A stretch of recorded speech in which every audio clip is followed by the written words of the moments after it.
Oke. Satu, dua, tiga. Oke. Kok makan apa? Oke, WhatsApp. Sorry.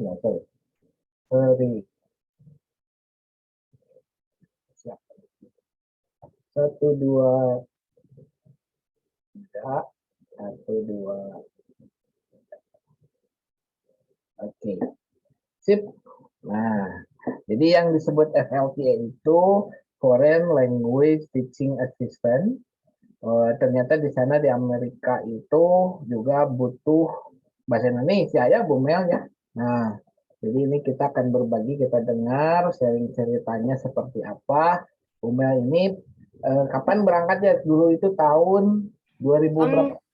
2017 Pak, sampai pulang 2018. Nah, 1 tahun di sana ya. Kita akan dengarkan berbagi.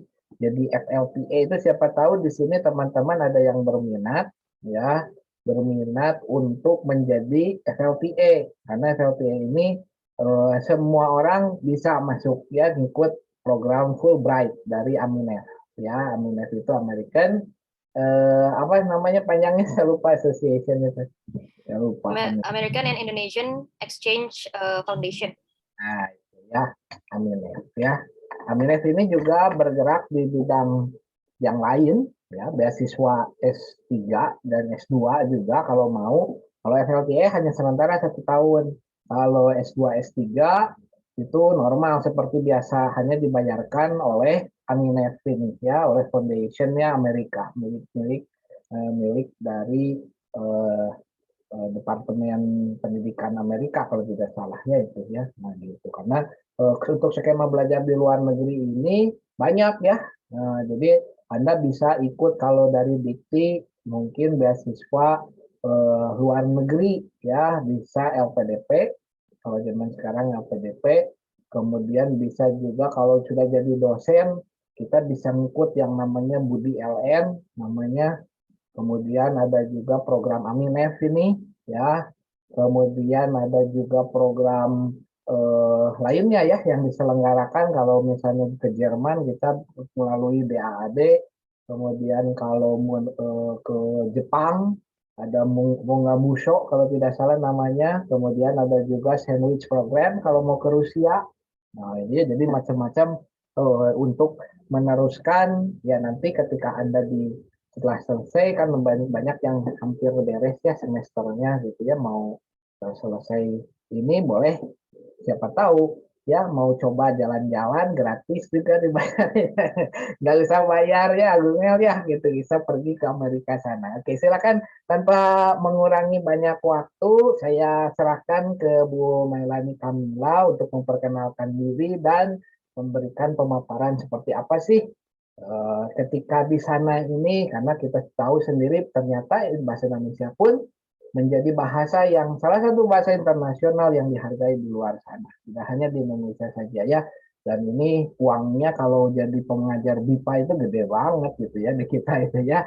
Nah, kalau Anda belajar ini ya. Oke, kita dengarkan dulu deh dari Bu Mel. Silakan Bu Mel, enggak? Iya, makasih Pak Adi. Ya, Assalamualaikum warahmatullahi wabarakatuh. Selamat sore dan mungkin selamat siang di beberapa negara bagian waktu apa namanya daerah ya. Jadi perkenalkan, nama saya Mailani Kamila, pengajar di beberapa tempat sebenarnya ya Pak Adi ya. Jadi ada di TELU, di Pusat Bahasa TELU, dan juga apa namanya PSDM ITB dan lain-lain. Nah, tapi mungkin sekarang lebih aktif di TELU, di Telkom University daripada di ITB. Nah, sekarang saya mau memperkenalkan dulu, sebenarnya waktu itu saya ikut program apa sih sampai bisa ke Amerika selama satu tahun akademik ya, jadi 2 semester di Amerika. Jadi nama programnya itu adalah Fulbright FLTA, Foreign Language Teaching Assistant. Sebelum ke sana, mungkin teman-teman ada yang belum tahu Fulbright itu apa gitu ya. Jadi Fulbright itu adalah International Educational Exchange Program, dan ini tuh sebenarnya cukup prestigious ya kalau Fulbright itu. Kalau dibilang secara sebenarnya bukan prestigious dan juga settled ya, karena mulai dibangunnya itu pada tahun 1946.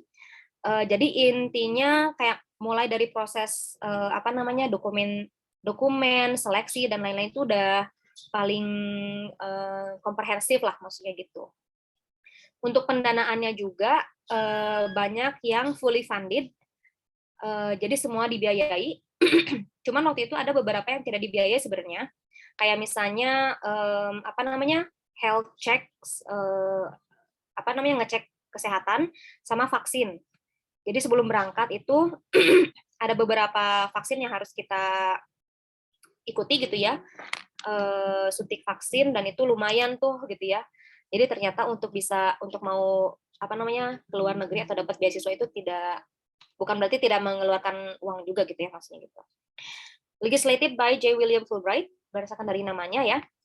Dan ini tuh disponsori oleh Bureau of Educational and Cultural Affairs. Jadi ini resmi didanai oleh pemerintah Amerika. Aim to build mutual understanding between the people of the United States and the people of other countries. Tujuannya itu pastinya untuk membangun apa namanya pemahaman yang sama lah ya antara orang-orang yang ada di United States dan juga orang-orang yang di luar Amerika gitu. Fulbright ini aktif di lebih dari 160 negara, dan di antara ke 160 negara itu mereka punya apa namanya program-program sekitar 8.000 setiap tahunnya. Tapi beda-beda ya. Jadi kayak misalnya kalau untuk warga Indonesia gitu ya. Jadi ada beberapa program tuh untuk dosen, untuk mahasiswa S1, untuk apa. Jadi ada beberapa. Lumayan banyak lah gitu ya. Nah, fokus ke Fulbright FLTA, Foreign Language Teaching Assistant.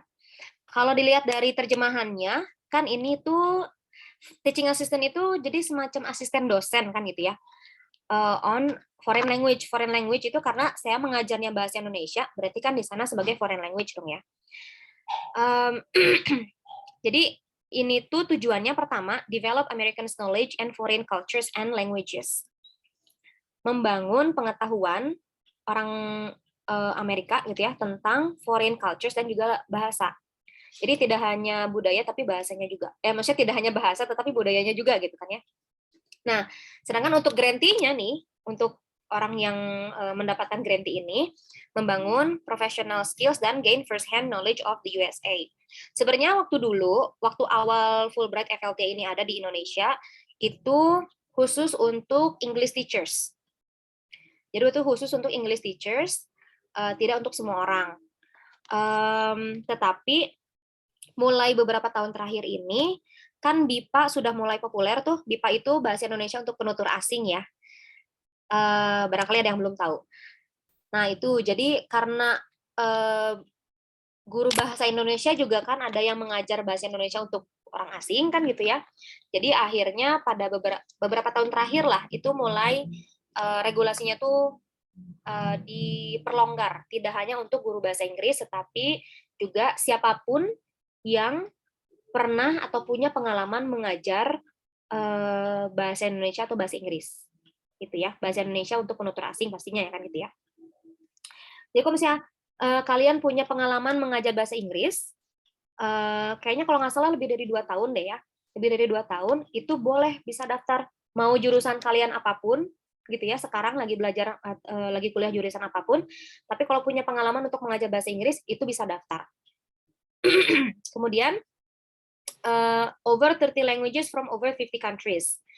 Jadi yang diajarkan itu yang diundang untuk menjadi teaching assistant itu ada dari 50 negara atau minimal ada 30 bahasa yang diajarkan, yang dikenalkan kepada mahasiswa Amerika lah gitu. Ekspektasinya apa? Jadi yang pertama, ekspektasi dari grantee-nya ya. Jadi kita yang datang ke Amerika itu memberikan youthful and up-to-date komponen. Jadi orang-orang di sana tuh tahu kira-kira update apa aja sih yang ada di Indonesia. Nah, berarti orang-orang yang mau daftar ke sana tuh kita minimal harus tahu ada isu-isu apa gitu ya yang bisa kita berikan atau kita share ke mahasiswa di Amerika. Tapi sebenarnya itu juga tergantung dari dosennya ya. Kan kalau misalnya teaching assistant itu berarti ada dosen umumnya kan, dosen utamanya, main lecturer-nya gitu. Jadi kalau memang main lecturer-nya materinya memang berhubungan dengan isu-isu yang baru, itu juga kalau bisa sih kita punya informasi itu gitu ya. Kemudian provide meaningful and real exposures. Jadi kan dengan kita datang ke sana, orang Amerika itu kan pasti berinteraksi langsung dengan native speaker-nya kan gitu. Native speaker dari bahasa yang sedang mereka pelajari. Jadi semoga ya diharapkan memberikan exposure yang memang nyata dan juga meaningful terhadap mahasiswa di Amerika. Share cultures and values of the home country. Pastinya ya, share membagi informasi budaya dan juga nilai-nilai yang dianut di dalam hal ini Indonesia kan gitu ya. Enhance the teaching, karena tadinya kan untuk English teachers pastinya kalau bisa improve teaching qualities, kemudian engage in academic studies. Jadi kita itu nanti harus setiap semester itu wajib mengikuti 2 mata kuliah. Jadi selain sebagai dosen lah, let's say gitu ya, selain sebagai dosen, saya juga berperan sebagai murid juga di sana gitu. Jadi masuk atau ikut belajar di 2 mata kuliah selama 1 semesternya, setiap semester. Kemudian pastinya share cultures and values of the US ke orang-orang Indonesia. Setelah pulang, kami membagi budaya dan nilai-nilai yang dianut oleh orang-orang yang ada di Amerika. Gitu ya. Itu ekspektasinya. Nah, sekarang kita akan mengenal Indonesian FLTA. Sebenarnya posisi bahasa Indonesia, bahasa dan budaya Indonesia di Amerika itu seperti apa? Bahasa Indonesia itu diajarkan di lebih dari 15 universitas di Amerika. Salah satunya itu, dan di universitas yang bergengsi juga ya, seperti di Columbia University, terus University of Washington, di kampus saya, University of Wisconsin-Madison, ada Illinois, dan banyak, pokoknya gitu ya, jadi banyak. Number of students varies from 2 to 30 students. Kalau jumlah mahasiswanya yang ikut sebagai murid itu ada yang 2, ada yang sampai 30 students. Di kasus saya nih misalnya, saya itu ngajar bahasa Indonesia tingkat level madya dan intermediate dan advance lah. Nah, karena sedikit yang ingin mempelajari lebih banyak gitulah ya, lebih detail tentang bahasa Indonesia misalnya gitu ya. Jadi yang tadinya misalnya di level beginner itu ada 10 orang, jadi kayak mengerucut lah gitu ya untuk orang-orang yang mau ikut ke level berikutnya. Jadi waktu itu saya ada dua orang yang tingkatnya itu intermediate, 1 orang yang tingkatnya advance. Tetapi digabungin tuh waktu itu kelasnya, karena ya kurang lebih sama, cuman beban tugasnya yang berbeda. Kalau yang tugas untuk intermediate apa, untuk yang advance apa. Ada juga nih misalnya di kampus Yale University. Yale University itu muridnya bisa sampai puluhan, di level beginner. Tapi saya kurang tahu ya kalau di Yale University itu ada yang ikut ke level intermediate atau lanjutan atau tidak gitu ya. Nah, kemudian alasan kenapa sih ada mahasiswa Amerika yang ingin belajar bahasa Indonesia? Jadi ada 2 di sana itu. Yang pertama research interest. Mahasiswa mereka itu, misalnya jadi ada beberapa mahasiswa yang memang penelitiannya gitu ya, penelitiannya atau misalnya let's say kalau di sini tuh kayak skripsi gitulah ya. Skripsinya tuh memang berhubungan dengan Indonesia. Apapun itu gitu ya. Jadi waktu itu saya punya mahasiswa yang memang dia itu tertarik untuk meneliti Tanah Toraja, antropologi Jadi dia belajar antropologi dan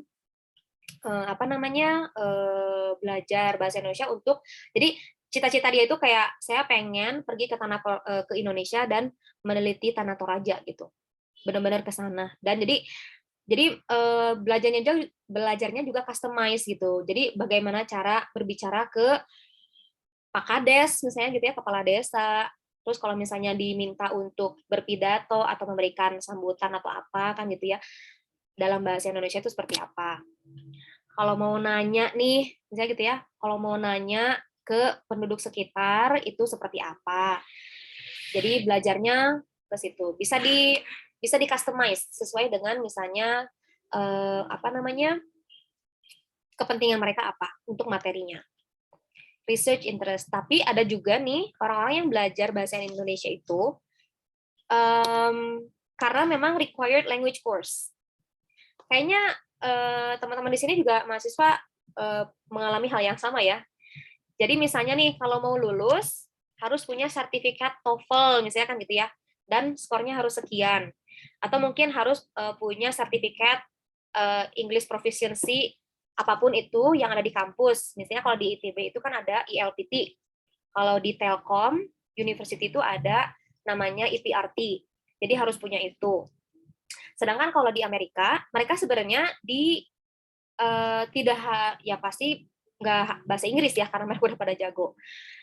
Jadi mereka itu dituntut untuk bisa atau memberikan sertifikat, bukan sertifikat proficiency tetapi lebih ke sertifikat, lebih ke kayak bahwa saya itu pernah mengikuti mata kuliah bahasa asing gitu.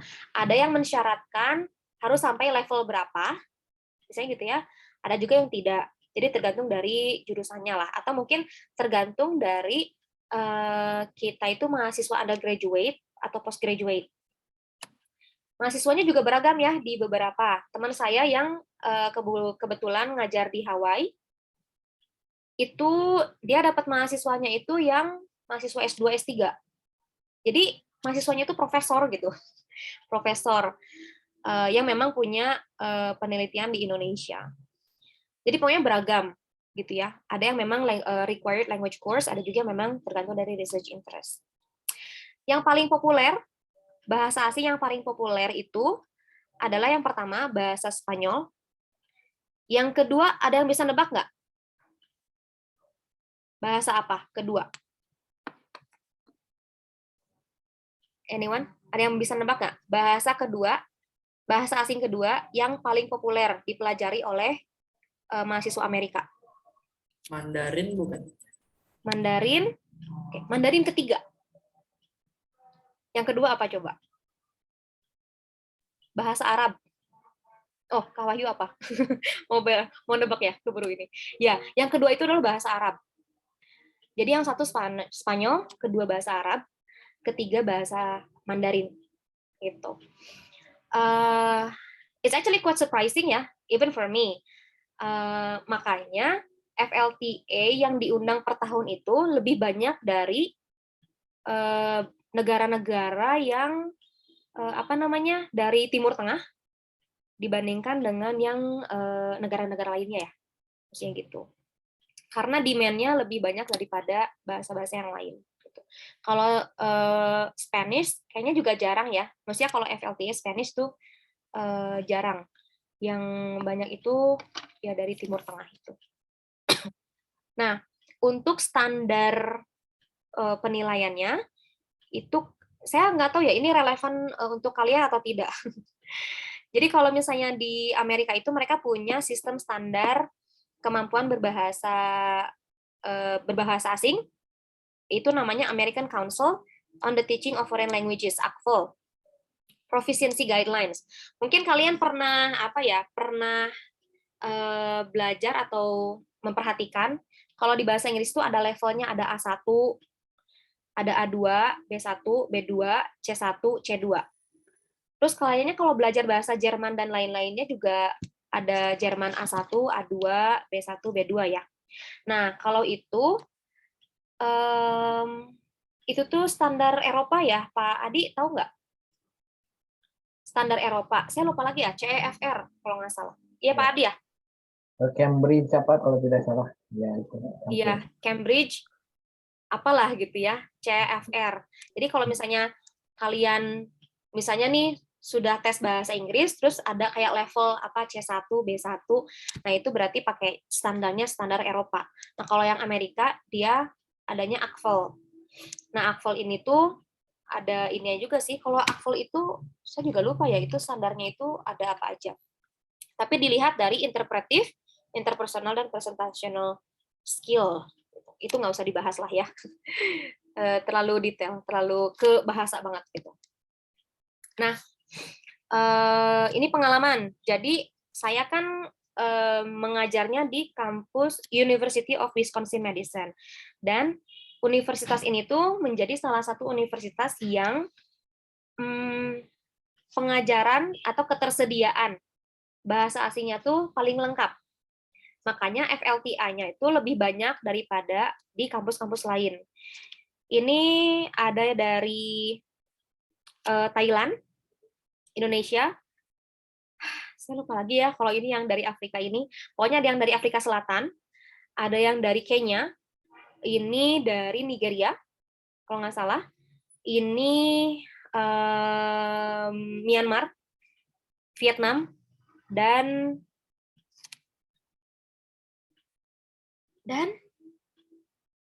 Polandia kalau nggak salah. Polandia kalau nggak salah ini tuh. Sedangkan kalau di kampus-kampus lain itu ada yang kayak FLTU cuma satu orang aja gitu. Jadi yaitu tadi Wisconsin itu menjadi salah satu kampus dengan ketersediaan bahasa asing yang paling komplit. Bahkan waktu saya ngajar di level yang beginner itu, saya nggak ngajar sih sebenarnya, saya cuma sit-in aja, jadi asisten aja yang di level satunya.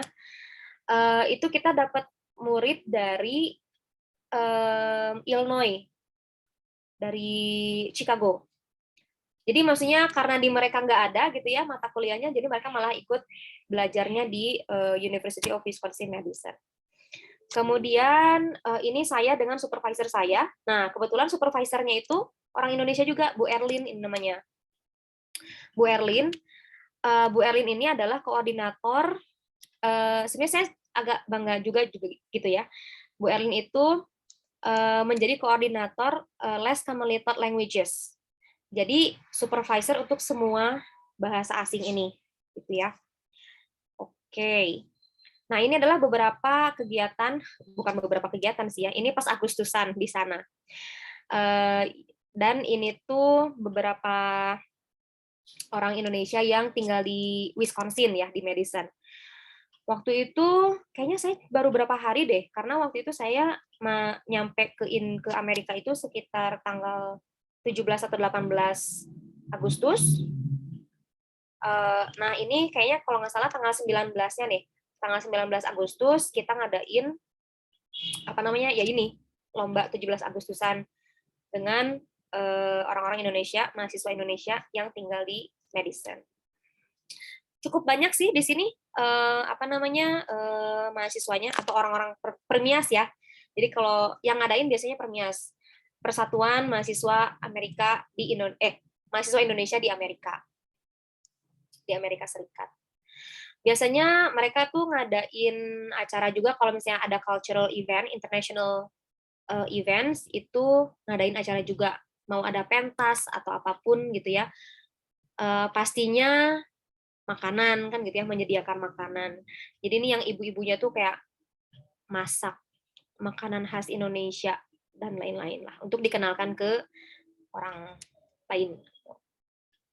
Saya sendiri memperkenalkan peacock dance atau tari merak, traditional Sundanese dance. Jadi pernah diundang juga ke beberapa acara, ya pastinya pas international dance international events itu. Waktu itu saya tampilnya di depan anak-anak SMP SMA gitu, anak-anak SMP SMA. Itu tadi memperkenalkan budaya Indonesia gitu ya. Jadi I talk a little bit about apa namanya tarian daerah di Indonesia itu ada apa aja. Diakhiri dengan penampilan. ya performance gitu ya. Kemudian ini adalah teman satu grup, satu angkatan FLTA yang berangkat ke Amerika tahun 2017. Ini di Hawaii, ini di Washington State ya, bukan Washington DC, Washington State. Ada juga ya lengkap lah pokoknya gitu ya. Karena kebetulan grup kami itu lumayan apa ya, lumayan perwakilan dari beberapa provinsinya itu cukup lengkap lah gitu ya. Kecuali dari timur tuh. Jadi kita itu ada yang dari Kalimantan, Sulawesi, ya Jawa pasti ada ya, Jawa Barat dan juga Jawa Tengah. Itu teman aku dari Surabaya juga. Karena lumayan banyak, jadi kita pas, oh iya, ini tuh pas acara. Jadi pas di Desember akhir semester 1, kita tuh diundang semuanya ya, semua FLTA di tahun itu, di periode itu tuh semua diundang ke Washington DC untuk kayak seminar gitulah, seminar. Jadi kumpul, jadi punya banyak teman, sekitar 300 orang lah yang hadir gitu ya, dari berbagai daerah atau universitas di seluruh Amerika gitu. Nah, ini tuh adalah salah satu segmen lah, gitu ya, salah satu segmen di mana kita menampilkan apapun dari negara itu. Nah, Indonesia itu menjadi salah satu negara yang udah pasti lolos. Jadi sebelum kita sebelum kita tampil itu, kita terus bikin proposal dan itu diseleksi. Jadi nanti sama panitia itu diseleksi siapa yang bisa tampil. Terus kita tuh bikin proposal. Proposal kita tuh mau menampilkan apa, konsepnya seperti apa, terus nilai value atau budaya yang ingin disampaikannya apa, dan lain-lain. Nah, kebetulan Indonesia itu tidak pernah skip setiap tahun. Pasti tampil. Artinya pasti lulus gitu loh. Pasti lolos. Kenapa? Karena saking banyaknya budaya di Indonesia kan, jadi kami itu ngasih tahu ke FLTA berikutnya, tahun ini kita tampil ini, nanti kalian jangan tampil yang sama ya, gitu. Jadi kebetulan kalau di sini itu kita tampil selama 5 menit, karena berasal dari beberapa daerah, jadinya tampil sesuai dengan daerah masing-masing. Jadi kayak misalnya 30 detik saya gitu ya, 30 detik nari tari merak, terus ada yang tari apapun lah itu, gitu ya, dari berbagai daerahnya.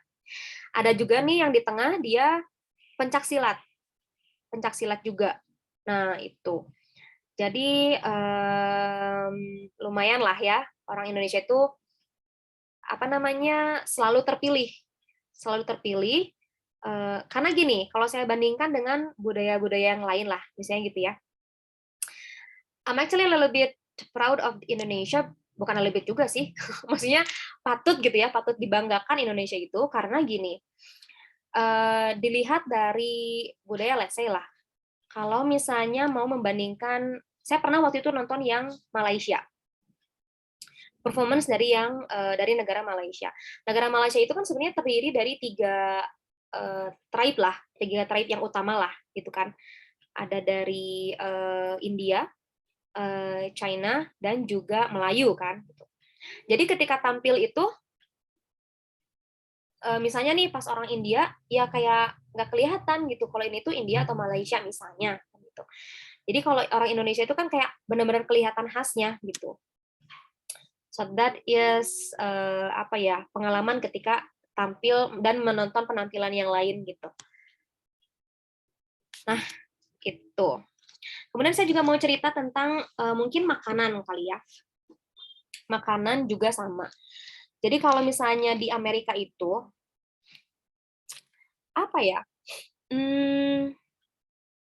kalau misalnya mau jajan atau mau makan lah, kan kalau di Indonesia, saya pengen soto, ada soto Bandung, soto Makassar, soto Madura, dan lain-lain lah gitu kan ya. Berarti kan kayak dari satu daerah ke daerah lain tuh jenis makanan tuh walaupun misalnya sama soto tapi beda-beda kan. Kalau di Amerika tuh enggak gitu. Di Amerika itu makanan tuh bukan per provinsi lah, bukan per state, tetapi udah kayak restoran ini Mexican, yang ini Al Jazeera, yang ini apa, yang ini apa. Jadi udah kayak per negara. Jadi sebenarnya identitas sebagai Amerikanya itu kalau dalam makanan itu kurang gitu ya, karena sudah terlalu bercampur dengan budaya negara-negara lain gitu. Kalau ada pertanyaan silahkan ya, just raise your hand or interrupt me right away. Jadi itu adalah program yang saya ikuti ketika di Amerika. Itu ada yang perlu diinikan lagi? Mungkin Oke. ini. Kenapa Pak? Ya, ada yang bertanya, kira-kira boleh silakan. Untuk ini ya, nanti sebenarnya saya punya slide lagi, American Classroom Conducts. Jadi kalau misalnya teman-teman penasaran kalau di Amerika tuh kita sebagai mahasiswa itu harus seperti apa, kita sebagai dosen harus seperti apa gitu kan ya. Ada pertanyaan dulu? Tidak ada? Very Indonesian ya. Nah, nanti saya jelaskan lagi ini yang Amerika. Oke, ini. Sebenarnya ini ada banyak sekali tapi ini kayaknya bukan untuk kalian sih ya. Nah, inilah, boleh lah. Saya jelaskan ini ya. Typical American class cultures. Nah, sebenarnya mungkin ini lebih ke kayak teman-teman bisa jadikan motivasi atau contoh model gitu ya. Model yang baik sebagai mahasiswa gitu ya, sebagai mahasiswa. Atau mungkin sebenarnya ini bukan hanya typical American class cultures, tapi kayaknya di kampus-kampus lain yang memang sudah prestigious gitu ya, mau di negara manapun, kayaknya ini memang sudah kultur atau budaya yang ada di mereka. Pertama adalah learner-based education. Jadi pendidikannya itu benar-benar sesuai dengan si siswanya mau belajar apa, kan gitu ya. Siswanya mau belajar apa, itu disesuaikan. Kemudian speak up. Nah ini ya, speak up. Mereka itu kalau misalnya mau ada apa-apa pasti aktif gitu ya. Pasti maksudnya nggak ditunggu. Maksudnya gini, kita tuh nggak nunggu ditanya ada pertanyaan atau tidak gitu loh. Jadi mereka itu datang ke kelas itu udah bawa pertanyaan. Mereka ke kelas itu, mahasiswa datang ke kelas itu udah bawa pertanyaan. Itu speak up. Kemudian independent learning. Independent learning itu mereka itu dituntut untuk belajar secara mandiri.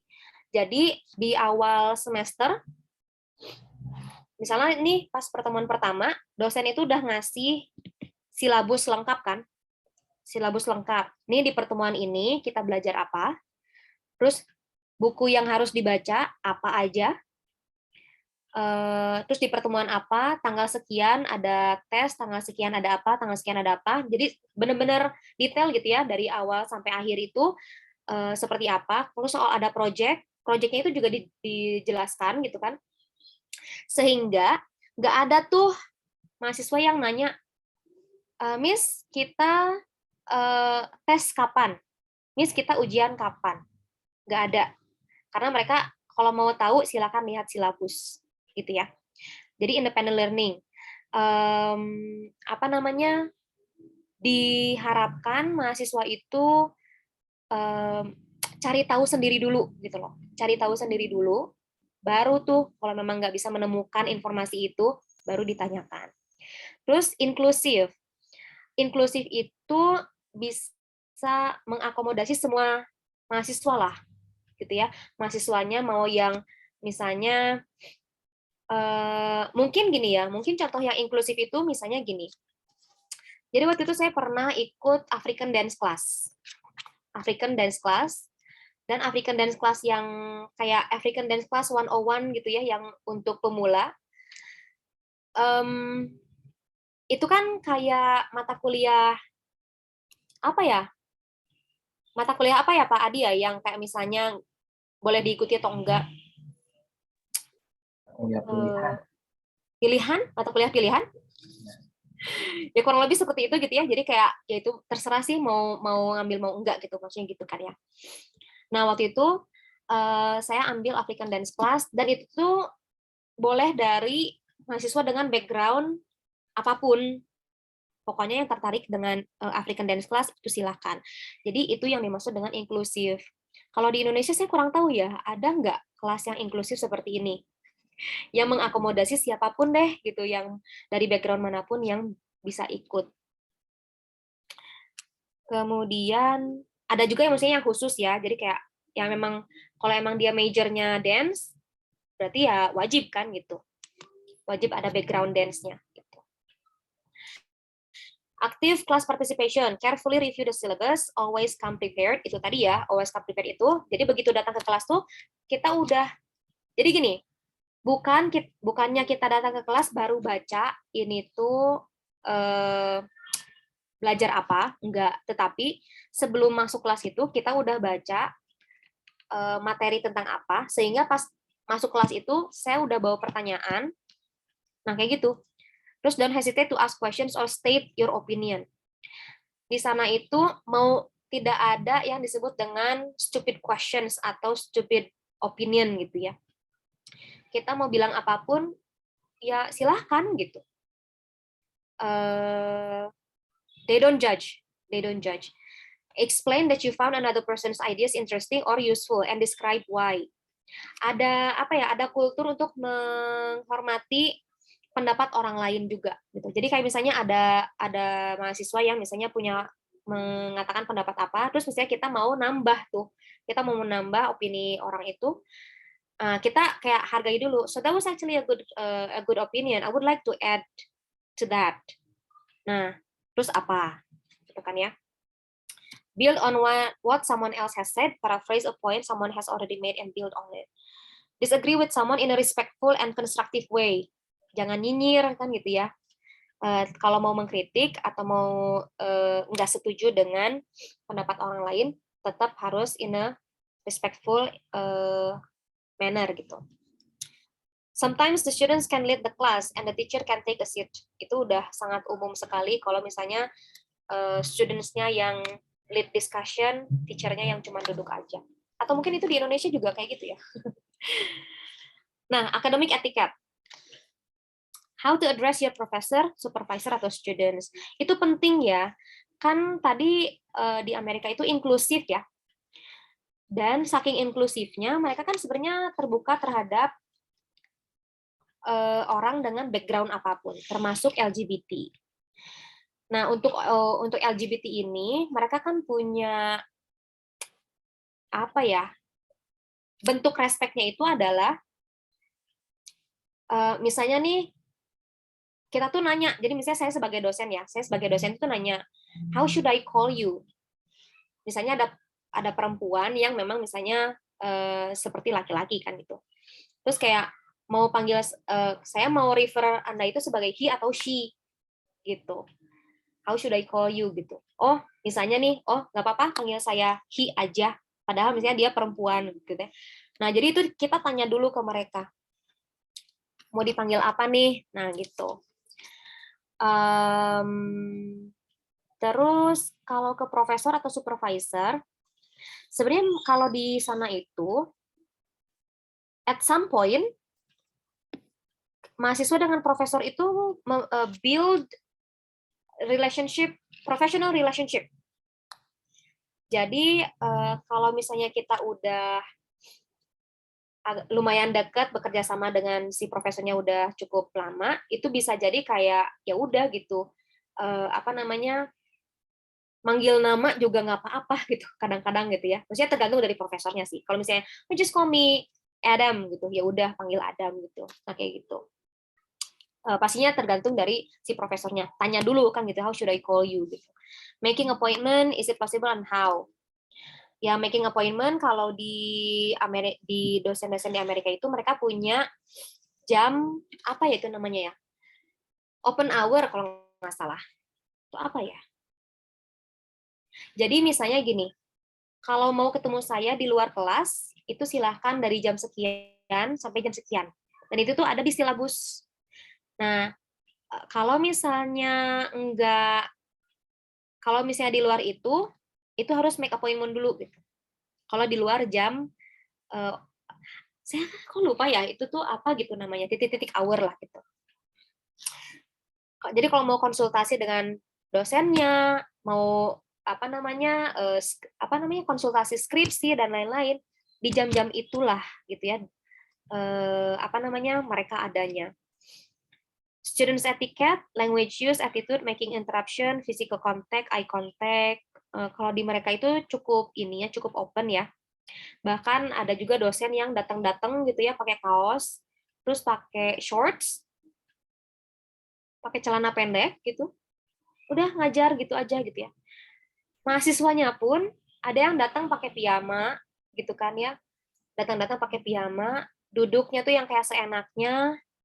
Itu juga ya udah biasa aja gitu ya. Tapi ya bukan berarti ketika kita jadi mahasiswa di sana kita juga bisa selengean kayak gitu ya, nggak juga lah gitu. Oke. Kemudian communicating with your professor. Pilih mana, email, SMS atau phone call. Mostly emails. Dan biasanya mereka juga kayak tergantung dari dosennya. Ada yang misalnya menyertakan kayak email me at this hour, dari jam sekian sampai jam sekian kalau misalnya ada perlu misalnya kayak gitu. Itu juga pasti dicantumkan di silabus. Informasi itu pasti ada di silabus. Teachers should encourage the students to kayaknya ini jadi kayak ekspektasi guru terhadap mahasiswanya. Jadi ekspektasinya mahasiswa di sana itu adalah be independent and responsible. Independent itu berarti kayak ya mandiri ya, nggak yang apa-apa ditunggu, disuruh dulu, suruh baca, disuruh apa. Itu tadi kan, misalnya di silabusnya udah tahu tanggal sekian kita akan belajar apa, bahan bacaannya apa. Nah, ya bacalah itu sebelum masuk ke kelas. Kemudian responsible juga artinya kalau misalnya ada tugas dikerjakan, walaupun misalnya telat, misalnya kan gitu ya. Misalnya nih di silabusnya tuh ada keterangan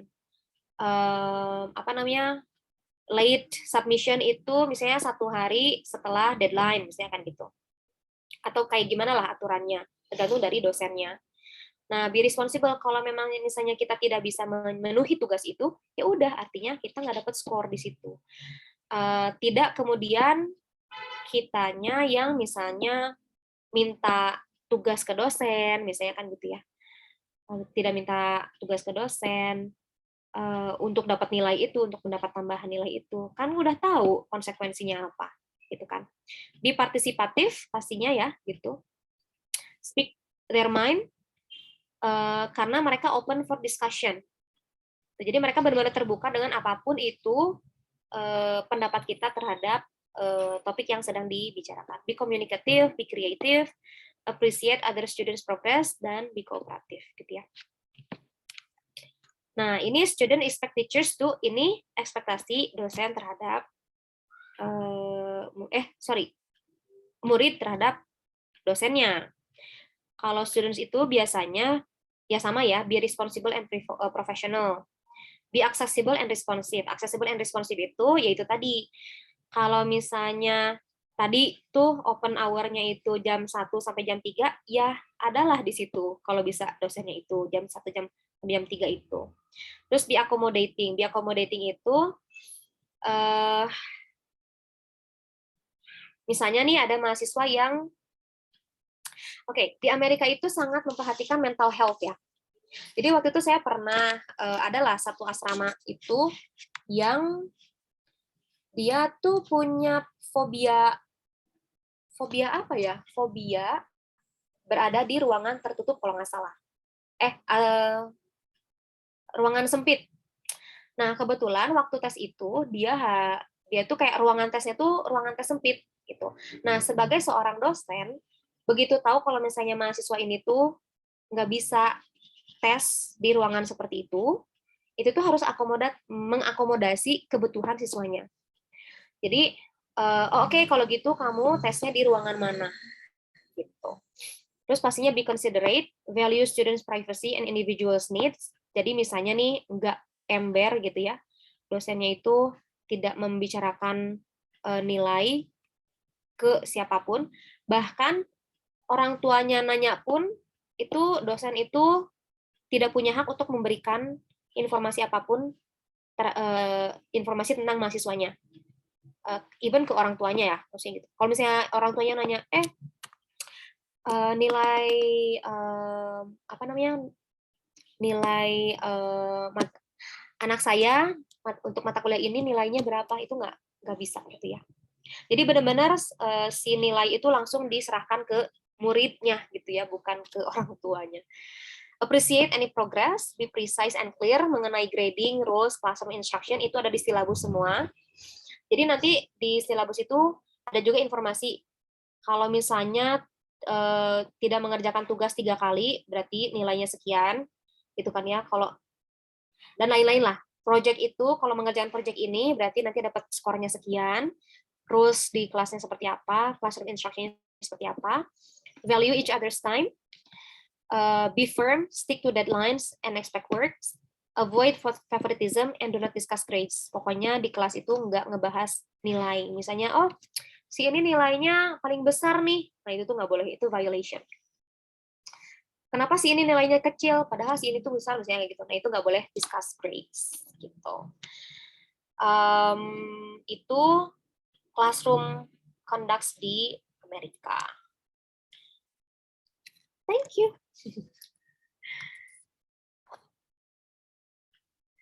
Nah, itu. Kurang lebih seperti itu. Kalau ada pertanyaan, silakan. Mau tanya tentang apapun ya, boleh. Silakan. Oke, boleh silakan. Ada yang ditanyakan? Menarik ya sebetulnya.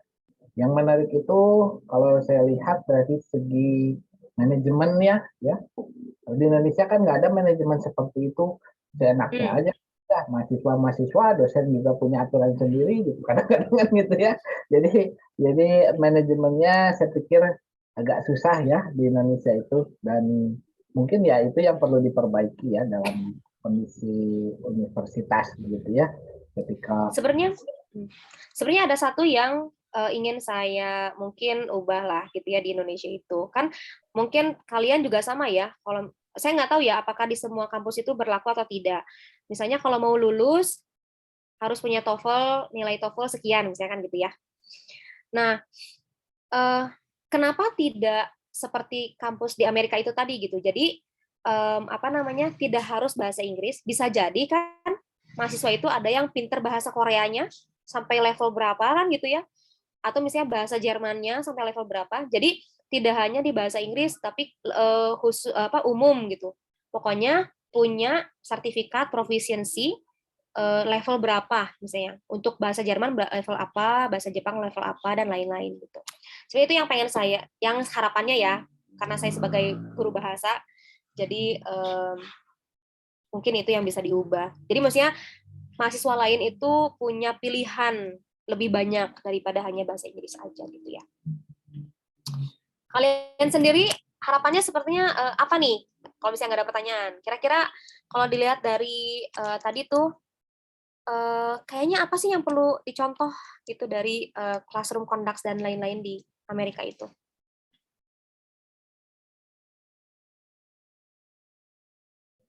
Oke, boleh siapa yang mau ngasih komentar silakan. Dipanggil saja Bu Mel.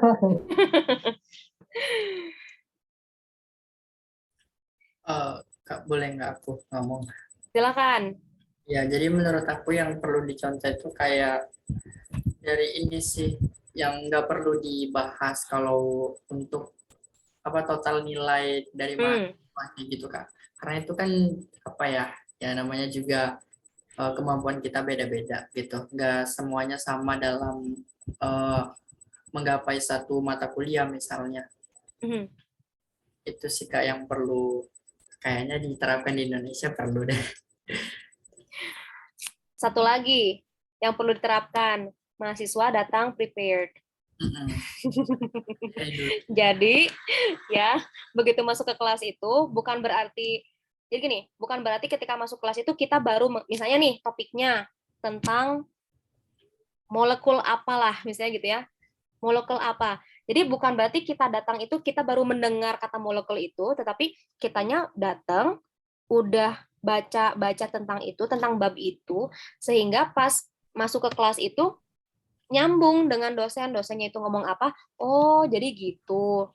Nah, mungkin itu juga yang bisa jadi contoh lah gitu ya, sebagai mahasiswa apa namanya, jadi ya itu tadi gitu, jadi pas datang itu udah siap untuk diskusi dengan dosennya.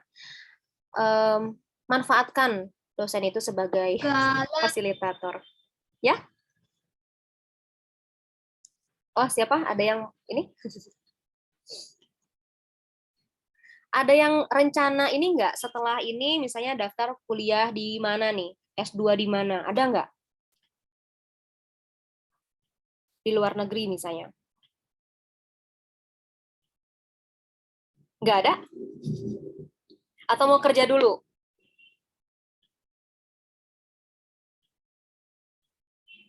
Nggak ada juga. Terus kalian mau ngapain beres kuliah? Masih belum kepikir. pengen sih dapat kuliah S2 tapi kalau bisa pakai beasiswa. Nah, kalau mau harus dipersiapkan dari sekarang. Jadi banyak sekali persyaratan beasiswa itu yang apa ya? Kayak yang mengharuskan apa namanya? Kandidatnya itu untuk punya pengalaman kerja. Kalau yang S2 ya, kalau yang S2. Jadi kalau bisa dari sekarang tuh dikumpulin pengalaman kerjanya apa. Dan kalau bisa misalnya apa berhubungan dengan nanti jurusan di pas S2-nya itu mau apa nih, jurusan apa. Kalau di luar negeri kan bisa ya, nggak linear gitu ya. Di beberapa lah, di beberapa kampus di luar negeri tuh boleh tuh kalau nggak linear. Nah, kita tuh misalnya bekerja di bidang itu sehingga pas kita daftar, kita udah punya tuh bahan untuk ditulis sebagai esai. Sebagai esai, oh oke. Apa namanya, saya kuliah di jurusan kedokteran, tetapi saya pengen kuliah S2 di perfilman, misalnya gitu ya, itu kan kayak jauh banget gitu. Nah, dari sekarang lah mulai gitu, apa namanya, bekerja di bidang perfilman itu apa, gitu. Sehingga tadi nanti pas, minimal pas wawancara tuh kita ada bahan alasan kenapa kita mau melanjutkan di bidang perfilman. Terus apa lagi ya? Walaupun tadi saya bilang kalau bisa di kampus itu tidak hanya apa namanya welcome bahasa Inggris, tetapi sebenarnya di apa di beasiswa itu bahasa Inggris memang menjadi salah satu apa ya salah satu bahasa yang jadi standar gitu loh. Jadi mau mau daftar kuliah di Jepang pun harus punya skor TOEFL atau IELTS kan gitu ya, proficiency English proficiency level gitu, tes gitu. Jadi dari sekarang tuh dipersiapkan IELTS-nya atau TOEFL-nya. Kayaknya sih IELTS lebih populer sekarang tuh. Dari sekarang. Terus kalau bisa juga karena masih mahasiswa ya, karena masih mahasiswa, ini karena pengalaman saya aja sih. Aktif juga di organisasi itu. Kalau bisa aktif juga di organisasi. Karena nanti itu pas di beasiswa itu kadang-kadang suka ditanya leadership-nya seperti apa. Tapi bukan berarti kayak cuman ikutan sebagai member apa gitu ya. Kalau bisa juga ambil posisi apa, sebagai apa gitu. Kayak koordinator apalah misalnya gitu ya. Itu dari sekarang dipersiapkan. Terus apa lagi nih? Oh, maunya ke Mesir. Di Mesir juga sama. Di Mesir juga kurang lebih kalau persyaratannya sama. Kalau di negara-negara seperti kayak gini kan, kayak misalnya di Timur Tengah itu kan apa mereka itu di kelas itu ketika belajar bahasanya kan tidak semuanya belajar dalam menggunakan bahasa Inggris lah. Classroom apa sih Pak? Bahasa language delivery-nya itu bukan bahasa Inggris misalnya gitu ya. Teaching instruction-nya gitu. Teaching instruction-nya itu bukan bahasa Inggris. Jadi bisa jadi mereka punya program pembekalan bahasa. Seperti di Turki. Di Turki Bursary itu itu mereka punya kelas bahasa. Jadi sebelum benar-benar kuliah itu ada kelas bahasa dulu selama 1 tahun, baru bisa kuliah, baru masuk kuliah. Di Korea juga sama. Korea itu juga ada kelas bahasanya. 1 tahun harus bisa sampai level berapa, baru tuh bisa kuliah di Korea. Maksudnya bisa kuliah di kampusnya gitu. Mulai belajar di kampusnya. Karena memang begitu di kampusnya itu kita nggak nggak belajar atau nggak belajar pakai bahasa Inggris gitu. Dosennya pakai bahasa Korea gitu. Dan kita juga harus ngerti gitu. Ngasih tugas juga harus dalam bahasa Korea gitu kan. Nah itu. Pokoknya apa ya, kalau dari sekarang itu akan lebih baik lagi ya kalau misalnya kalian sudah mulai mencari tahu apa yang ingin dilakukan selanjutnya setelah lulus. Supaya kita bisa breakdown gitu ya, langkah-langkahnya apa dari sekarang, bekalnya harus seperti apa. Sayang sekali kalau misalnya tidak direncanakan dari sekarang. Nah itu. Seperti itu kurang lebih. Lagi yang ditanyakan kira-kira? Bu Mel, ya boleh lagi silakan. Ini mungkin pertanyaannya sedikit out of topic, tapi apa nggak apa-apa? Nggak apa-apa. Nggak apa-apa. There is no such thing as stupid questions tuh. Jadi misalnya kayak saya pribadi kan untuk sekarang studi S1-nya itu kimia murni gitu. Kalau kita mau nggak linear itu ada kendala khusus nggak sih, misalnya kayak misalnya saya mau ke linguistik S2-nya atau kayak gitu, bisa nggak sih? Karena mungkin ada pemikiran, saya ngerasa salah jurusan nih S1-nya, tapi pengen loh nanti melanjutkan S2-nya, mungkin ini bidang yang cocok untuk saya gitu. Dan jalur beasiswa itu masih ada kemungkinan nggak sih, Bu? Itu mungkin pertanyaan dari saya. Jadi kalau di luar negeri itu, di beberapa kampus, di MOS lah ya, sebagian besar kampus di luar negeri itu, kalau mau kalau mau kuliah lanjutan ya, maksudnya postgraduate itu boleh yang tidak linear. Tetapi kalau beasiswa, kalau kita mau langsung daftar tuh pakai biaya sendiri, itu mereka nggak akan nanya kenapa S1-nya apa misalnya gitu, nggak akan ditanya. Tetapi kalau karena ini beasiswa, berarti kan mereka harus menseleksi kan gitu ya, menseleksi mau yang linear pun mereka pasti diseleksi, ditanya-tanya juga gitu, kenapa mau ngambil kuliah ini, terus kedepannya seperti apa. Apalagi yang tidak linear kan gitu. Kalau yang tidak linear kan, loh kenapa S1-nya jurusan ini, terus misalnya sekarang mau kuliah jurusan apa. Kalau misalnya kita mau strateginya ya, kalau kita mau tetap dapat beasiswanya dan kuliah dengan jurusan yang tidak linear, berarti yaitu tadi kitanya harus mempersiapkan atau bekerja di bidang yang tadi kita mau ikuti jurusannya apa. Tadi misalnya, saya kuliahnya pengen di linguistik, berarti dari sekarang itu misalnya udah mulai punya pengalaman kerja di bidang linguistik, misalnya penerjemahan kan gitu ya, penerjemahan atau apa aja tuh Pak Adi, kalau di linguistik tuh Pak Adi linguistik tuh. Bisa kerja di bidang apa aja nih Pak Adi? Kalau linguistik itu macam-macam ya, mau jadi paling utama ya guru bahasa sebetulnya. Paling utama itu jadi editor, ya editor majalah misalnya. Bisa juga penerjemahan juga bisa, atau kalau misalnya kalau di penulisan jurnal gitu kira-kira bisa nggak?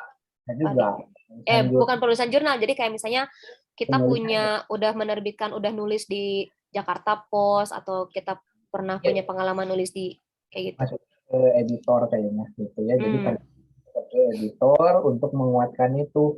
Nah, memang kendalanya bukan di sana ya. Kalau di sana saya pikir linear tidak linear itu tidak jadi masalah bagi mereka gitu ya. Hanya saja ketika kembali lagi di Indonesia, nah ini yang jadi kadang-kadang sedikit mengecewakan ya. Indonesia itu kadang-kadang kalau S1-nya berbeda dengan S2 dengan S3 begitu ya. Nah, itu agak susah untuk cari kerjaan karena kan dianggapnya kok beda begitu ya. Nah, itu masih ada mindset seperti itu, meskipun kementerian tahun sekarang itu eh, mulai 2 tahun ke belakang kalau tidak salah, jadi mengubah aturan linearitas katanya seperti itu. Tapi belum sepenuhnya ya di Indonesia.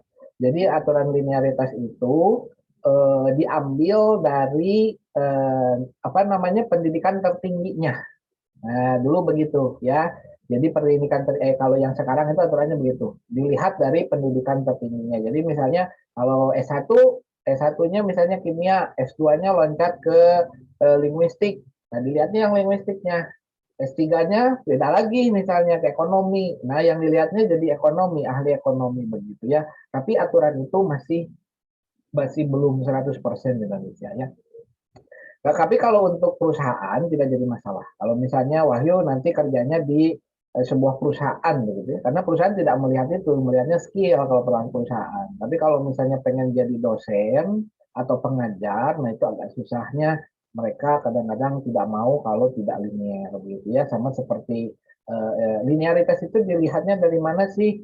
Nah, di Indonesia itu dia punya yang disebutnya akar pohon linearitas. Jadi ada nomor serinya gitu. Jadi kalau nomor bahasa itu kalau yang saya ingat bahasa itu ada di nomor 500. Nah, nanti ada bawahannya yang kepalanya masih 5, 501, 502, 520, 500, itu artinya masih satu linier. Sedangkan kalau ekonomi misalnya, ekonomi itu kepalanya 300 sekian. Nah, berarti kalau 5 dengan 3 kan bedanya depannya, nah itu dianggapnya sudah tidak linier. Nah, itu yang menjadi masalah ketika kita bekerja begitu ya kalau di Indonesia. Tapi kalau di luar negeri sana tidak ada masalah. Karena kenapa? Sistem pendidikan di luar sana itu terbuka dari mulai SD, SMP, SMA-nya pun mereka kan bisa pilih jurusan ya, bukan jurusan apa mata pelajaran yang mereka sukai gitu. Jadi saya sukanya matematika, saya ikut matematika sementara kelas Indonesia tidak dipakai gitu. Nah ini ada perlu restrukturisasi pendidikan juga di Indonesia saya pikir gitu ya. Kalau di Indonesia kan penjurusan itu di SMA begitu ya. Ada IPA dan IPS. Nah, IPA dan IPS ini saya pikir tidak bagus juga. Kenapa? Jadi ada dikotomi begitu. Seolah-olah orang IPS itu tidak boleh masuk ke IPA. Sebaliknya orang IPA justru boleh masuk ke IPS. Nah, kan gitu ya. Orang IPS tidak boleh masuk ke IPA. Kok orang IPA bisa di IPA, bisa di IPS kan itu ya aturan mainnya dulu. Nggak Seperti keotakan katanya, Pak. katanya kalau orang IPS masuk ke IPA Nggak nanti nyampe otaknya. sampai otaknya katanya begitu. Tapi kalau orang IPA masuk ke IPS itu mudah katanya kan gitu ya. Saya juga dulu SMA IPA. Tapi jurusannya bahasa Indonesia kami ini IPS bukan IPA. Nah gitu ya. Jadi sebetulnya itu yang perlu kita ubah. Tapi kalau dicoba tidak jadi masalah ya. Kalau misalnya asal begini, bisa saja gini. Kalau pengen dianggap seperti itu, eh, S2 dan S3-nya saja yang linear. Diusahakan linear. Jadi S1-nya biarlah gitu ya. Nanti S2 S3-nya sudah dua double mengkerucut hal yang sama gitu. Nah, yang biasanya yang paling susah itu yang dia loncat-loncat gitu. Dari satu misalnya matematika, kemudian pindah S2-nya agama gitu. S3-nya S3-nya misalnya bahasa gitu. Nah, itu agak susah. Ya biasanya cenderung dianggap apa ya, padahal kan aslinya kan apa setiap bidang ilmu itu semakin banyak ilmu yang kita dapat justru semakin pintar harusnya kan begitu ya.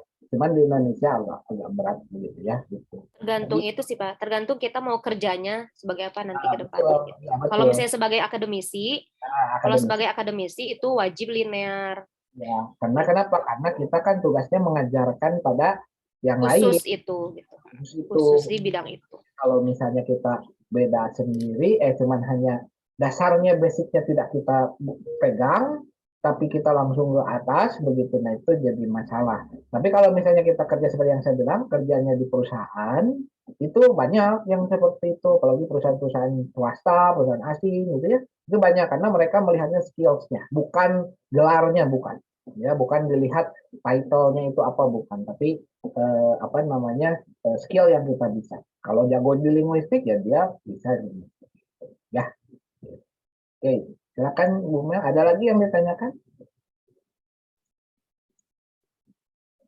Boleh siapa yang mau nanya? Ada lagi? Iwan mungkin mau nanya, Diki, ada Febri atau Orlan atau Adil atau Hilwa. Sebenarnya harapannya gini lah, pokoknya mungkin dari sekarang gitu ya.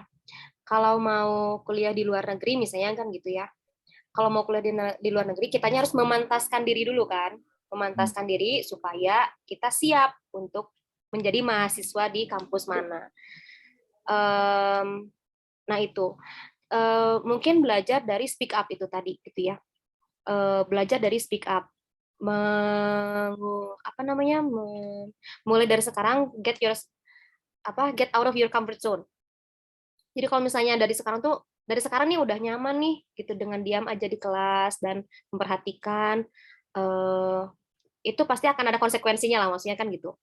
Dengan kita aktif itu pasti build our confidence juga gitu kan. Build our confidence itu membangun juga komunikasi publik di depan umum lah, maksudnya gitu. Kalau mau bilang sesuatu yang silly sekalian ya udah gitu, diketawain aja gitu, nggak apa-apa. Kita pengen tahu nih rasanya diketawain itu seperti apa, sehingga nanti kalau di kemudian hari kita udah tahu tuh rasanya diketawain seperti apa, udah siap nih saya mau mengungkapkan pendapat terus diketawain, oh saya udah pernah merasakan itu gitu. Jadi kayak mentalnya tuh udah diuji juga. So, saya harap sih sebenarnya apapun itu nanti kedepannya rencana kalian mau kuliah, mau bekerja juga sama sebenarnya kan gitu ya. Bekerja juga ya harus punya mental yang aktif juga kan gitu. Kalau bisa aktif gitu. Kalau cuma diem aja disuruh-suruh dan lain-lain, kita punya pendapat tapi kita diem aja atau gimana lah gitu ya. Itu yang perlu dibangun gitu ya. Oke, itu dari saya Pak Adi. Oke, ya jadi sangat bermanfaat ya, banyak sekali yang kita bisa dapatkan dari pengalaman Bu Melani. Sebetulnya ya seperti yang kita ketahui, Indonesia itu bukan tidak berarti tidak diakui ya di Amerika itu. Orang Indonesia itu selalu suka kebalik begitu ya. Kebaliknya apa? Kebaliknya menganggap bahwa segalanya itu Amerika itu lebih begitu. Ya padahal orang Amerika sendiri justru melihat kita itu sesuatu yang lebih juga begitu ya. Jadi jangan sampai kita berpikir bahwa Indonesia apa sih gitu ya. Kita mah apa tuh gitu ya. Gitu ya. Apa tuh gitu ya, padahal tidak ya. Jadi sebetulnya Indonesia itu sangat ini. Saya punya foto-foto dulu ketika saya mengajar Aminet. Ini saya share screen sedikit ya, hanya berbagi saja. Ini pengalaman saya. Jadi saya itu sebetulnya dulu juga sama seperti Bu Melani ya. Sebelum menjadi dosen bahasa Inggris itu saya pengajar bahasa Indonesia sebetulnya gitu ya untuk mahasiswa asing. Kebanyakannya dari ITB, kemudian ada titipan juga dari luar termasuk Aminef ini ya. Nah, ini ada beberapa foto dulu ketika saya mengajar Aminef. Nah, Aminef ini isinya bule. Nah, ini saya masih kecil badannya. Ya, sekarang sudah melebar. Ya, ini dulu ketika pelatihan Aminef ini ya itu tadi bule-bule ini justru datang ke Indonesia untuk belajar bahasa Indonesia. Ya, nah yang kalau Melani kebalikannya, orang Indonesia ditarik ke sana untuk belajar, untuk mengajarkan di sana. Kalau saya mengajarnya di sini gitu ya. Nah, ini ada foto-fotonya. Nah, ini ketika saya menampilkan saudara saya sebetulnya ini. Nah, ini murid-murid saya semua. Ya, jadi muridnya bule semua. Ini dari Aminef ya. Mereka sudah jago bahasa Indonesianya gitu ya. Kita belajar ini tentang pencaksilat dulu ya. Mereka sangat antusias melihat penampilan pencaksilat itu sangat ini, bahkan mereka pengen belajar. Nah, ini dia belajar ya cara-cara pencaksilat gitu. Fotonya saya hanya punya sedikit ya aslinya, karena kan dulu nggak ada HP ya, dulu ini masih kamera ya. Ini 10 tahun ke belakang, berarti 2001 ya, 2001 sekitar 2001 2002 dulu ya. Nah, ini kegiatannya. Jadi salah satu kegiatannya itu kami melatih titipan dari Aminef itu. Ada 50 orang bule yang didatangkan ke Indonesia untuk belajar bahasa Indonesia. Standarnya dari mulai kelas beginner, kelas intermediate, kelas advance. Nah, saya kebetulan di kelasnya kelas advance mengajarnya dulu ya.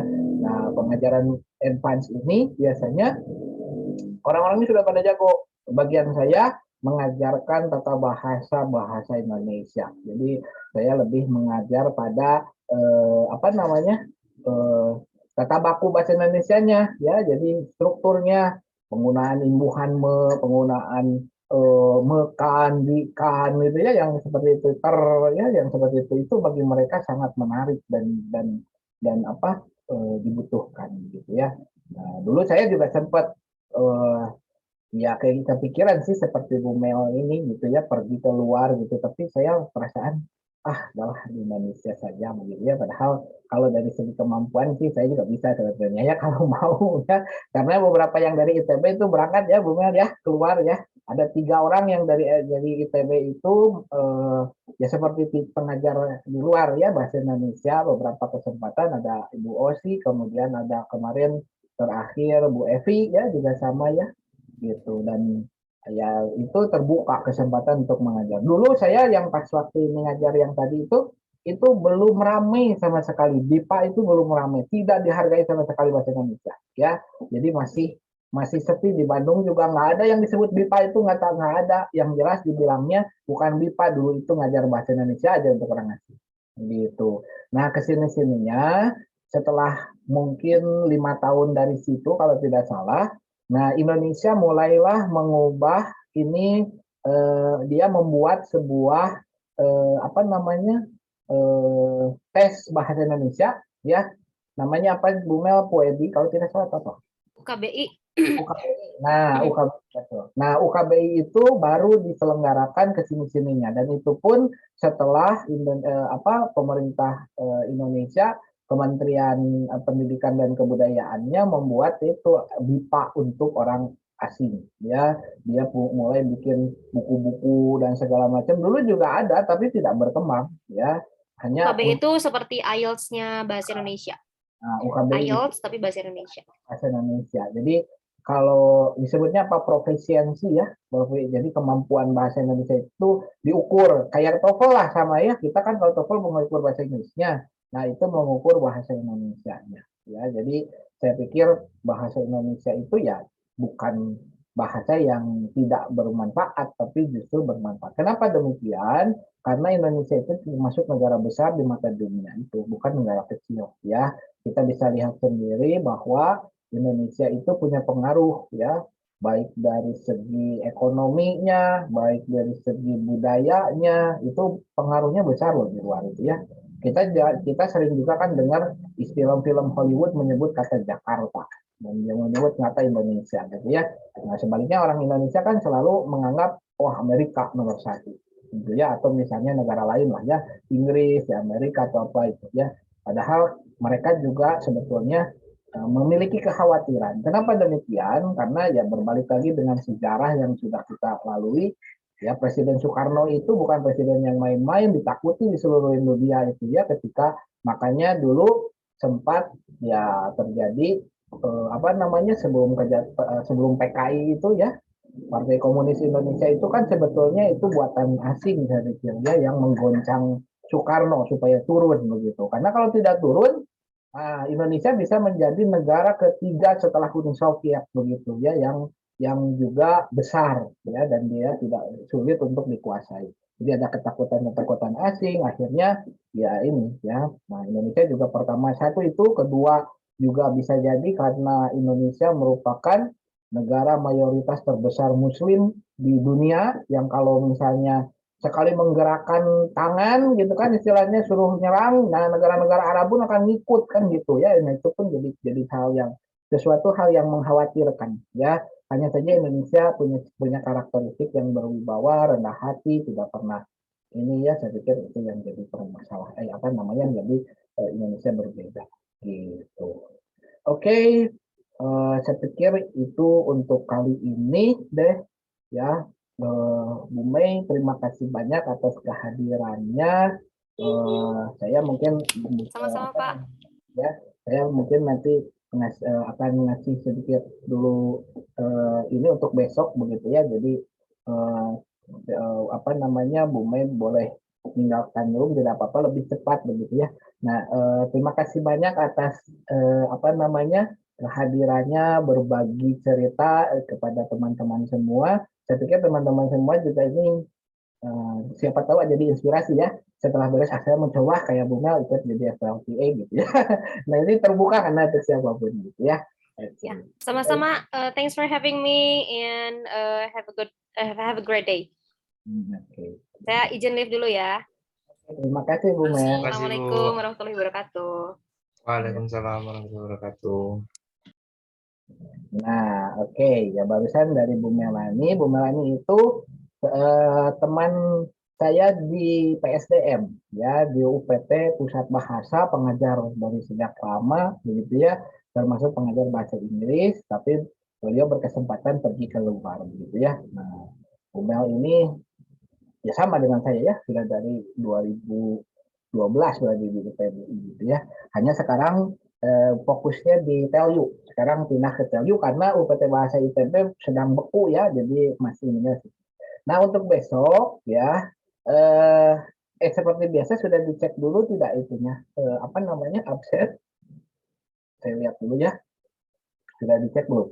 Ini sebetulnya saya memiliki ada sedikit quote yang bisa Anda baca ya tentang kenapa sih kita kalau bisa ada kesempatan ke luar negeri ya ini ya. Nah, ini ada beberapa quote ya sebetulnya yang saya tempelkan. Di sini dia bilang perjalanan masih merupakan cara belajar yang paling intens. Sebetulnya tidak harus ke luar negeri ya. Setiap wilayah di Indonesia pun kalau Anda punya kesempatan Anda bisa berjalan lah gitu ya. Karena yang nomor satu katanya di sini kata Kevin Kelly, mengapa kami menyukainya ada banyak hal yang bisa dipelajari. Kalau Anda berpindah dari satu tempat ke tempat lain, pastinya akan ada yang banyak dipelajari ya. Katanya di sini dari sekedar membaca buku teks, Anda juga mendapatkan pendidikan lebih dari sekedar menghadiri kelas, betul kan? Ketika Bu Mel ke sana juga banyak sekali apa namanya pengalaman-pengalaman yang kita dapatkan, dia tidak dapatkan dari kelas ya. Kemudian bepergian di luar negeri menawarkan siswa kesempatan mendapatkan keterampilan kehidupan nyata untuk sukses baik secara pribadi maupun profesional. Kemudian yang kedua, apa yang kita pelajari dengan senang hati tidak pernah kita lupakan, itu yang utama. Karena tadi contoh Bu Mel itu karena senang mengajar bahasa Indonesia, mencobalah ke sana keluar. Jadi kalau kita senang hati berbagi, saya pun demikian. Ketika mengajar bule-bule asing itu, karena saya senang mengajar bahasa Indonesia untuk bule asing, tidak jadi masalah buat saya. Bahkan mereka bertanya sampai menjatuhkan itu sering ya. Bule itu lebih hebat dia itu ya, cara berpikirnya cepat banget gitu ya, dan kita harus berpikir itu mengajar kita lebih kuat sampai apa ya, sampai saya itu kalau ditanya bule itu kita berpikir dulu gitu ya, berpikirnya lama gitu ya, kita kadang-kadang begini ngomongnya saya harus jawab apa karena bahasa itu gampang-gampang susah ya. Coba Anda bisa bayangkan, Anda bisa beda gini, saya pernah ditanya, Pak bedanya katanya apa dimanapun, meskipun, kapanpun, nah kalau ada adapun, ataupun, terus apa lagi gitu. Jadi banyak kalau saya bandingkan dengan bahasa Inggris ada, tapi ada beberapa kata yang tidak bisa diterjemahkan dalam bahasa Inggris gitu ya. Ini apa ya? Saya bilang gitu ya. Nah, terus dia bilang perbedaan sedikit saja, ya perbedaan yang sedikit. Dia pernah juga bilang, Pak katanya gitu, kenapa orang Indonesia kok katanya kalau kita belajar sedang apa katanya gitu ya. Kok kan dia bilangnya nggak pakai kata sedang, pakainya kata katanya lagi apa. Saya juga nggak kata, ya juga ya kalau dipikir-pikir ya, kalau di buku bahasa Indonesia kan seperti itu ya. Ibu sedang memasak, ayah sedang apa misalnya mencuci mobil gitu. Nah, contohnya itu. Tapi katanya saya nggak pernah dengar orang Indonesia langsung bilang kata sedang gitu. Dia bilangnya ibu lagi nonton TV, ibu ayah lagi mencuci, kok lagi katanya gitu. Nah kita harus punya argumen yang logis. Nah itu yang susah ya. Jadi itu juga yang pertama, yang kedua pelajari sesuatu dengan senang hati supaya tidak bisa tidak mudah kita lupakan. Ketiga dia bilang dunia ini besar. Saya ingin melihatnya dengan baik sebelum hari menjadi gelap. Coba ini dari kata John Muir ya, dia bilang ya. Jadi sebelum gelap artinya ya betul ya. Kadang-kadang kita juga saya juga kadang-kadang berpikir kenapa ya nggak kemana-mana gitu diem aja. Sekarang kan kepikiran ya setelah ada corona ini ya orang nggak bisa pergi kemana-mana gitu. Orang kan jadi istilahnya, iya ya, coba dulu itu, coba jalan-jalan gitu sebelum corona kan gitu. Nah, ini juga sama ya. Jadi di sini katanya menemukan impian setelah berhasil, namun belum mengambil tanggung jawab penting di karir. Nah, dia bilang apa? Mengapa kami sebagian besar siswa berharap menemukan pekerjaan impian mereka setelah berhasil menyelesaikan gelar mereka. Namun sebelum mengambil tanggung jawab karir baru, penting juga untuk melihat sedikit dunia terlebih dahulu. Ini salah satu kutipan belajar di luar negeri yang menggambarkan bagaimana belajar di luar negeri memberikan kesempatan bepergian, mempelajari budaya baru pada saat yang sama. Iya, ini artinya maksudnya sebelum lulus itu bisa juga. Jadi Anda jangan nunggu lulus. Kalau bisa sekarang bisa berangkat atau bisa ini ya coba aja gitu ya. Ini maksudnya. Kemudian yang ini, jika Anda berusia 20 tahun secara sehat fisik, ya, saya mendorong Anda buat pergian sejauh seluas mungkin katanya. Tidur di lantai jika perlu, coba. Cari tahu bagaimana orang lain hidup, makan, memasak. Belajarlah dari mereka kemanapun Anda pergi. Betul. Orang bule ini yang filsafat hidupnya hebat. Ya, dia rela pergi kemanapun untuk belajar. Keluar itu bukan untuk main saja, belajar, gitu ya, mempelajari budaya. Memang itu pengalaman, ya, itu pengalaman yang sangat menarik, gitu ya. Nah, ini ada banyak ya. Nah, silakan dibaca. Nah, untuk besok pokoknya presensi ya, baru saya lihat nih presensi dulu. Silakan dicek dulu. Kadang-kadang takutnya nggak masuk ke semuanya. Inspirasi. Nah, ini nih. Ada yang belum ini, yang punya Yunita nggak masuk ya. Yang Orlan dengan yang Ulfa belum masuk ke padanya. Yang Baik, Pak. cobain ya, sama yang Ulfa sama yang siapa lagi udah, sama yang Yunita. Oke, saya tambahin deh ininya ya, jamnya ya, jangan jam segini takut agak error, jam sampai agak malaman lah, jam 8 aja gitu ya. Oke, tapi kalau bisa sekarang ya, dicoba sekarang ini karena biar sama jamnya. Oke, jadi besok rencananya kita adakan lombanya bebas, kalau saya bilang ya. Nah, saya sudah menyiapkan ada hadiahnya. Rencananya seperti ini ya, mungkin ya. Saya sebutkan deh ya. Yang pemenang ke-1 dapatnya Rp150.000, pemenang kedua Rp100.000, pemenang ketiga Rp50.000 dalam bentuk GoPay ataupun OVO. Gitu ya. Jadi lumayan lah buat jajan ya. Meskipun belum dikasih dari diktinya tidak apa-apa. Saya ada sedikit dari uang penelitian yang bisa saya sisihkan. Gitu ya. Nah, jadi besok Anda semua membuat kreasi seni apapun itu yang menarik. Kita nilai bersama-sama kira-kira siapa yang akan menang menjadi pemenang ke-1, pemenang kedua, dan pemenang ketiga. Ya, besok kita pagi lagi saja karena saya kebetulan sudah habis.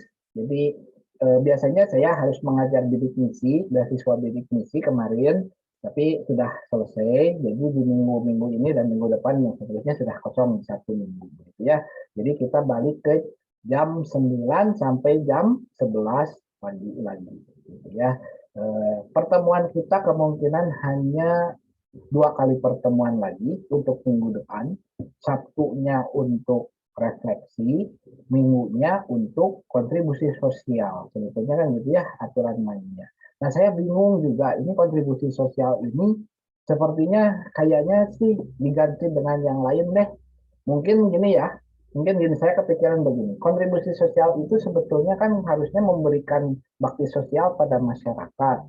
Tapi sampai saat ini ITB tidak memberikan komentar. Kemudian di Dikti pun sama. Saya lihat di Telegram Dikti tidak ada yang berkomentar soal dana keuangannya itu bagaimana, sampai sekarang masih kosong ya. Bahkan ya sama ya, dari awal kita masuk sampai akhir ini keuangan belum ada yang turun. Saya pikir yang di itu teman-teman udah ada yang turun nggak? Ada yang dibayarkan atau apa nggak? Untuk bulanan sudah, Pak. Nah, bulanan sudah ya, alhamdulillah. Kalau kami belum, saya dengan Ahdan belum dapat apapun dari awal. Jadi gaji belum ada, kemudian ini belum, mungkin ya mahasiswa sudah ya, mudah-mudahan sudah masuk ya. Tapi saya masih nunggu karena kan itu sudah diajukan. hanya untuk dosen belum ya, belum dapat. Dengan mentor itu belum ya. Harusnya kan kami digaji juga ya tiap bulan gitu ada gitu ya, tapi sampai saat ini saya lihat belum. Kemudian yang kontribusi sosial dulu diktinya bilang 1 juta per anak untuk dimasukkan ke dalam bakti sosial, tapi masa ditalangin sendiri gitu ya, nah itu agak jadi repot juga ya. Dan saya tidak tahu juga apakah ada atau tidak. ITB pun tidak mau memberikan apa namanya komentar. Saya sudah nanya beberapa kali, tetap tunggu dikti ya, susah ya gitu. Nah jadi mungkin gini, untuk kontribusi sosial kita mungkin adakannya tidak bakti sosial secara langsung, tapi mungkin kita ganti perkuliahan saja dulu ya. Kita pengen tahu aja ya, karena sebelum ujung itu dia ngasih uangnya ada nggak gitu ya, daripada kita ngeluarin uang kemudian nggak dibayar kan sayang juga ya, kita nggak mau juga kan gitu. Jadi gini, di kontribusi sosial Anda silakan membuat 1 buah video pendek lagi berkait dengan kegiatan Anda selama menjadi mahasiswa yang kira-kira melibatkan masyarakat, pernah apa, berbagi pengalaman lah ya. Itu aja deh, itu yang mudah. Misalnya kan kayak misalnya Ikhwan misalnya ikut organisasi di kampus, pernah apa misalnya gitu ya, bercerita saja ya, kita berbagi share atau presentasi saja deh ya, kalau nggak video juga presentasi saja tidak apa-apa. Jadi apa yang pernah kita kontribusikan sebagai mahasiswa untuk masyarakat, mungkin bisa pernah ikut misalnya membangun desa, misalnya pernah mengajar ya, pernah misalnya berorganisasi ya, itu kan macam-macam. Mungkin Anda pasti pernah lah suatu saat itu itu baik secara langsung tidak langsung, baik secara formal atau informal ya. Nah, seperti saya kalau ditanya, kalau disuruh seperti itu saya bingung juga ya, karena saya kan biasanya kalau dulu zaman kuliah ya nggak aktif di organisasi saya itu ya, tapi saya punya pengalaman mengajar anak TK misalnya kan gitu ya, mengajar SD gitu kan, itu pengalaman yang bisa kita share. Nah mungkin nanti untuk minggu depan Anda siapkan 1 buah presentasi pengalaman Anda berkontribusi sebagai mahasiswa terhadap masyarakat. Itu saja untuk menggantikan sementara kontribusi sosial, sampai tunggu yaitu seperti apa. Siapa tahu setelah beres ternyata uangnya turun ya, kita gunakan nanti uangnya, mau nggak mau, karena itu sudah dimintakan kan, nggak boleh kita itu ya gitu ya. Nanti siapa tahu seperti itu, karena terakhir sudah diajukan RAB-nya segala macam ke ITB, tapi ITB tetap bilangnya tunggu sampai cair gitu. Jadi saya bingung juga kan, gimana ini sampai cair itu sampai kapan, sampai selesai gitu kan. Nah itu ya, tapi saya pikir itu dulu, jangan sampai, saya tidak maunya begini juga, kita offset sampai Natal, nggak mau juga, kasihan nanti kan yang lain kan ada yang mau Natalan, ada yang mau tahun baru gitu ya. Kita pokoknya sebelum minggu depan itu terakhir, kita tanggal berapa ya, Sabtu Minggu itu pokoknya tanggal 10-11 insya Allah kita sudah beres gitu ya. Karena kalau sudah posisi minggu depannya lagi 17, 18, 19, 20 sampai ini sudah persiapan tahun baru, dan biasanya kampus sudah mulai libur atau minggu tenang begitu ya. Jadi saya nggak mau juga mengganggu kegiatan Anda. Ini pun di ITB pun hanya sampai Senin sekarang sebetulnya sudah minggu tenang. Sampai minggu depan, sama betul. Sampai tanggal 18 minggu depan itu sudah berhenti semua kegiatan kampus, selesai gitu ya.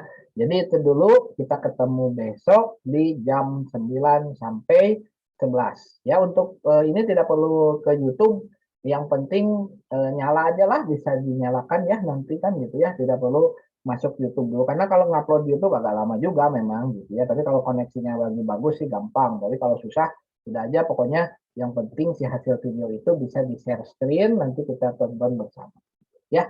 Oke, itu dulu, terima kasih banyak atas perhatiannya.